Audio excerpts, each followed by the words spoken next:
নমস্কার বন্ধুরা, কেমন আছেন? লাইফস্টাইল বাই সম্পার নতুন আরেকটি ব্লগে আপনাদেরকে স্বাগতম। এই যে ভিডিওটা সরস্বতী পূজার দিনের ভিডিও, আসলে এডিট করতে পারি নাই, যার কারণে আপলোড দিতে পারি নাই। আর সরস্বতী পূজার দিন সকালবেলা আমি ঘুম থেকে উঠে চলে আসছি রান্নাঘরে পিঠা বানানোর জন্য। আর সরস্বতী পূজার দিন আমাদের বাচ্চাদেরকে অঞ্জলি নেওয়ার পরে মন পিঠা খাওয়ানো, এটা আপনাদের কার কার মধ্যে নিয়ম আছে? আমাদের তো নিয়ম আছে। ছোটোবেলা আমরা যখন অঞ্জলি নিয়ে বাড়িতে আসতাম তখন আমাদেরকে এরকম লবণ ছাড়া পিঠা বানানো পিঠা খেতে হতো কাটার মধ্যে। আর এখানে তো আমি কাটা পাই নাই, এমনিতে ওদেরকে খাইয়ে দিলাম লবণ ছাড়া। ওদের ভাই বোন দুজনের জন্য দুইটা বানানো হয়েছে।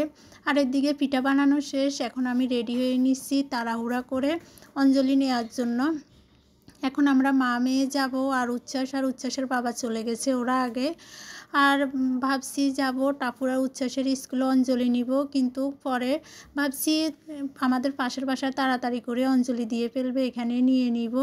টাপুরের কারণে এখানে আসা, আর এখানে আসি দেখি একদম মানে ওদের আরও অনেকটাই দেরি। আর যাই হোক, অঞ্জলি নিয়ে শেষ, এখন আমরা যজ্ঞের ফোঁটা দিয়ে নিব। যজ্ঞের ফোঁটা দিয়ে চলে আসবো স্কুলে। আর স্কুলে আসি তো দেখি মানে আমার এত খারাপ লাগছে, এত সুন্দর করে পূজা হয়েছে কি বলবো।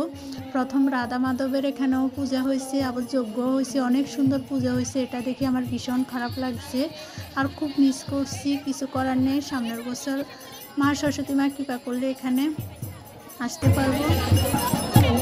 কৃষ্ণ হরে কৃষ্ণ কৃষ্ণ কৃষ্ণ হরে হরে, হরে রাম হরে রাম।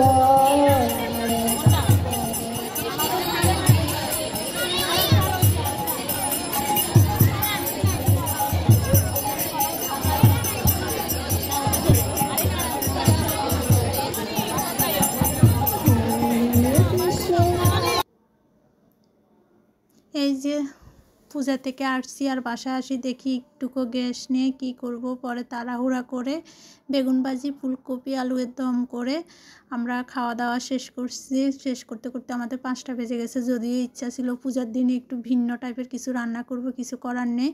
আর এই যে বিকালবেলা একটু রেডি হয়ে বের হয়ে গেছি পূজা দেখার জন্য।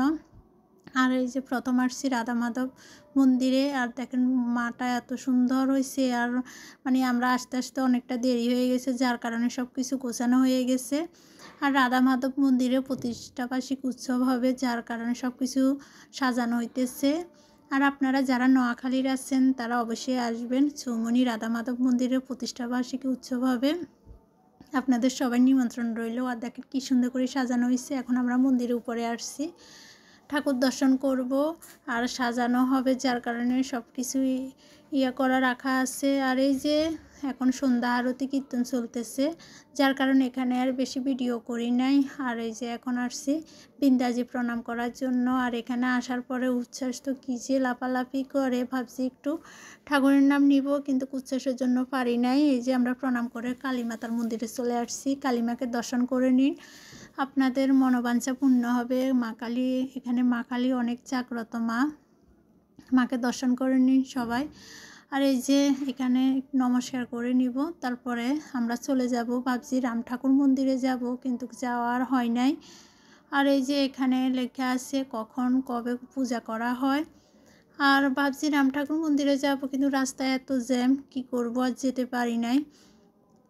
এই যে এখন এখান থেকে বাসায় চলে যাব। আর যাওয়ার পথে দেখেন এখানে বাদাম ভাজি করতেছে একটা মামা, বাদাম ভাজি বুট, ওরা দুইজনে দাঁড়াই আছে খাওয়ার জন্য।